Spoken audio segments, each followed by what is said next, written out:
ukuletha indlela uNkulunkulu afuna khonzwe ngayo kuze izinto zonke zibe under control kaNkulunkulu ngoba uNkulunkulu la khonzwa khona uthatha indawo Take control. Amen bazalwane. La khonzwa khona ngendlela ayimisile yena. Amen.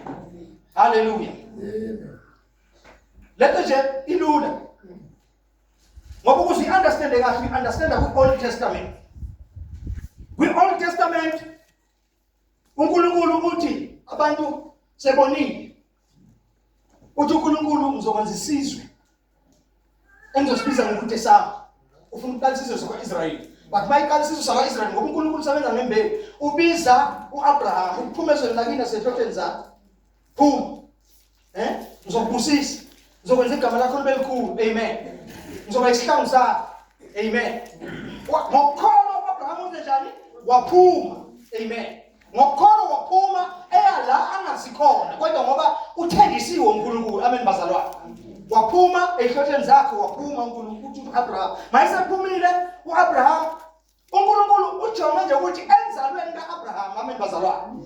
Kuzoba khona umntwana lo mntwana azoqala ngayisizwe. Leyo mntwana ehambe kwahamba kwaba uJakobe oshintsha igama waba uIsrayeli. Igama lithi Israel lisho ukuthi inkosana kaJakobe. Amen. Amen. So uyabona lana kusho ukuthi kusukela nayo okubuya uJakobe ngoba akasesiyo uJakobe sewuIsrayeli eyinkosana kaNkulunkulu. Okubuya kuye kusesiko okwakhe kodwa sokwabani sokungokukaNkulunkulu. Siqale kanjalo ke lesi sizwe saba na 12 tribes. Amen. Siqale kanjalo saba na 12 tribes. Mase sikhona lesisizwe uthi uNkulunkulu ngaso. Uthi uNkulunkulu ngaso uma ngigcina umthetho wami wasifika umthetho. Wathi uma nigcina le mthetho yami ngizonibusisa, ngizokwenza ukuthi izinto ezenilwane ingqobe, ngizokwenza ukuthi nibusiseke yonke into eniyenza, ngizokwenza ukuthi nithathe attention yezinye izizwe. Isizwe zonke amazinbuka zimangale zithi kanti kanjani uNkulunkulu walesizwe. Amen. But kwakuyinto lo uNkulunkulu ayenza esebenza namsizwe sakwa-Israyeli kodwa ehlose ngaphezulu kwaloko ehlose ibandla. Amen. Ehlose ibandla elingezukuza ngoJakobe. Amen bazalwane. Kodwa ibandla lizokuza ngobani? NgoKristu Jesu. Amen. Amen. Lo kube khona isikhathi bona isikhathi masibekho kuba khona izinto eziningi oyishiyayo. Kudala ke bewuthi ufuna ungena kuleli bandla lakwa-Israyeli. Bawushintsha ube proselyte ube imbazalwane. Proselyte. Bafuna ungena kulesi sizwe sakwa-Israyeli. Unawo uwenza umkhuba yakhona wenza zonke buba iproselyte. Kusho ukuthi ubusokwa usigcina imithetho yakhona. Kodwa ke siyazi ukuthi imithetho noma beyingcwele ilungile imihle bengenawo amandla okubenza bakwazi ukuyigcina. Amen. Hallelujah. Until kuze kufika umusa abembazalwane. Kufika umusa abantu bathole umoya wokuphila lezo bazalwane. Umoya wokuphila ukuyibona manje ubaholayo. Amen.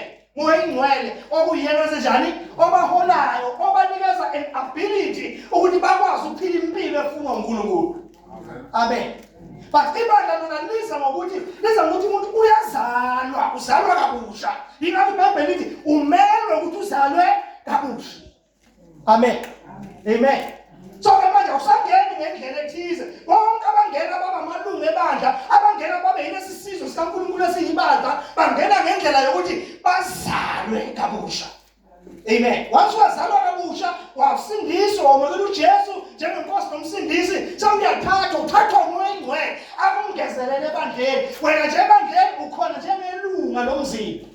Amen. Umoya ingcwele uyena okufakayo, ambona ukuthi uzofitha lawe. Yingakho masukhona ebandleni ukhona njengelunga. Amen bazalwane. Njengelunga awukhonela nje just ukuhlala, ukhonela ukufunctiona. Amen. Khonela ukwenza bazalwane. Angithi nawe nje ubuhlazi la izitho khala phansi sisu yakho. Njengoba uhlazi la you prepare yourself, you are doing your time before ngoba sezongena izwi kaNkulunkulu. Eklasini leniyezwe ifuna ukuyenza la. Amen. Because you are disturbing me. Amen. Amen. Hoje today.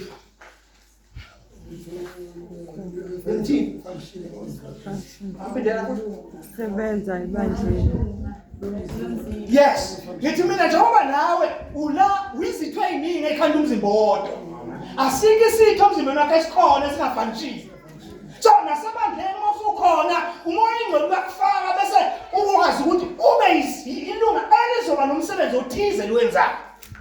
ebandleni kuze ibandla libe ngabi ibandla elicrippled ngoba wena ukhona kodwa ufanishini.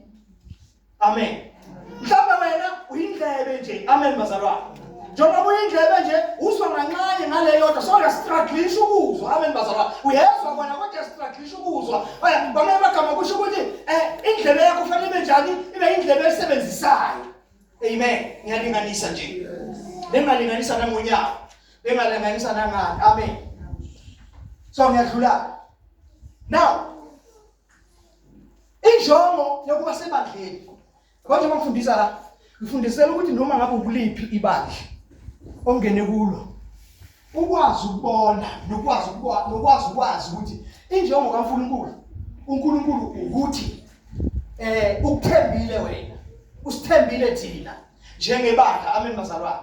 Kuthi sazi ukuthi asesiba abantu bokukhonza noma yini bokukhonza noma kanjani kodwa kunendlela uNkulunkulu afanele simkhonze. Sikhonza uNkulunkulu esimamukele samthola saba nokuthula phakathi kwakhe nathi ngenxa kaJesu. So sikhonza yena loyo uNkulunkulu lo ngendlela ayimisile yena ukuthi ufuna ukukhonzwa ngaye. Amen bazalwane.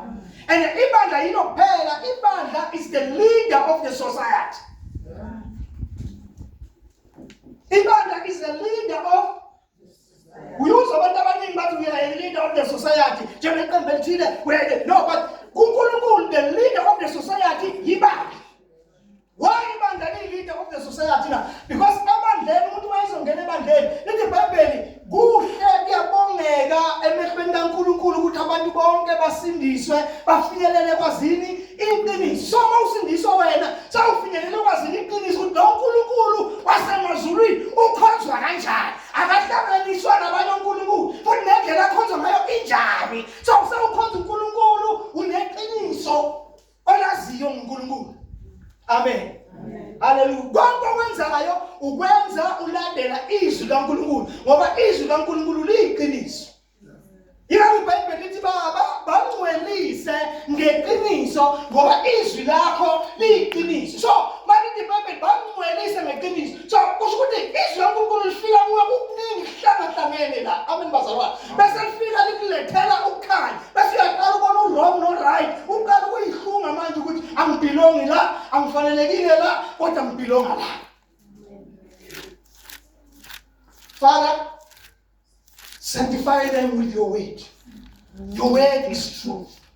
Amen. Sanctify them. So, thina-ke singabantu sithenjwe uNkulunkulu kangaka ngoba singabantu bezwi, singabantu beqiniso. Amen bazalwane. Singabantu beqiniso ngoba sisekusindiswa ukufinyelela ekwazini iqiniso. Ake ngiphinde futhi. Mhlambe nokana ngini uzondala.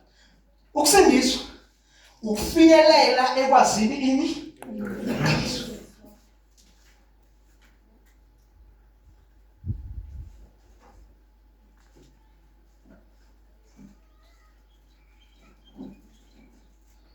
Uma sewazi iqiniso kuba yini umehluko?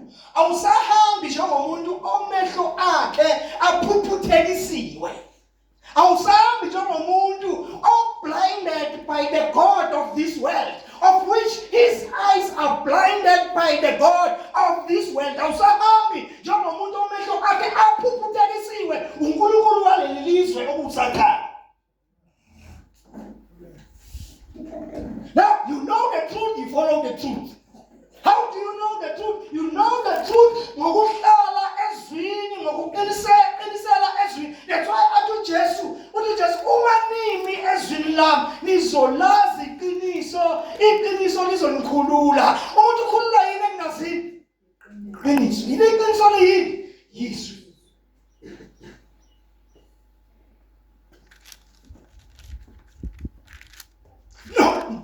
No wonder athi Jesu noma lithi izwi kaNkulunkulu umuntu akaphili ngesikwa sodwa kodwa uphila nangamazwi onke abuya emlonyeni kaNkulunkulu. Amen. Hallelujah. Do you know yini bazalwane ukuthi umuntu mayefa umuntu phela mthathu. Amen. Masimbala ngokupheleleyo. ungumoya, unomphefumulo, uhlala emzimbeni. Amen. Hallelujah. Uma umuntu kuthiwa ufile, oqala nje bakhulunywa ngokufa, ukhulunywa ngokuhlukana kwezinto ezimbili. Ma umuntu kuthiwa uphumile umoya manje. Sithi ufile, kodwa isidumbu sakhe ngoba nasi asisenamoya, sithi uzenjani? Ufile. Siyakhala. Amen.